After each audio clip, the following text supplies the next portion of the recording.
কি বলছিলাম না যে মানিক মিয়ার যে বেশি উড়তাইছে তার উড়নের একদিন পতন ঘটবে। বউড়া এখন চইলা গেল না। আসলে সৎ পথে চললে আল্লাহও হাতে থাকে, অসৎ পথে চললে আল্লাহ পিছু লাগে।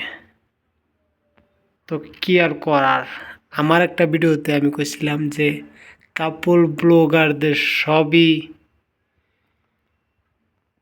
উড়নের একটা মিলন মিলতাইছে। এখন অবসরে একটা একটা করে পতন ঘটতেছে। যেমন লাস্ট মুহূর্তে শুরু হয়েছে মানিক মিয়ার বউ।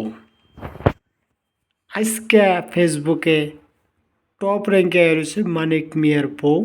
মানিক মিয়ার সাইডে চলে গেছে বিদ্যাসে বিদ্যাসে। তাই বন্ধুরা, কোনো হারাস্তি না করে, কোনো পেরেশানি না হয়ে ডাইরেক্ট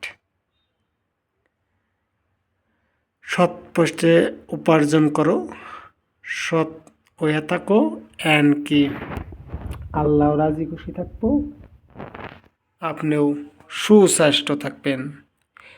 এটা একটা ছোট্ট মেসেজ। ভিডিও ভালো লাগলে, আমার বিষয় ভালো লাগে না আপনাকেও, তো দেখেন আর কি লাস্ট মুহূর্ত। ঠিক আছে, আসসালামু আলাইকুম।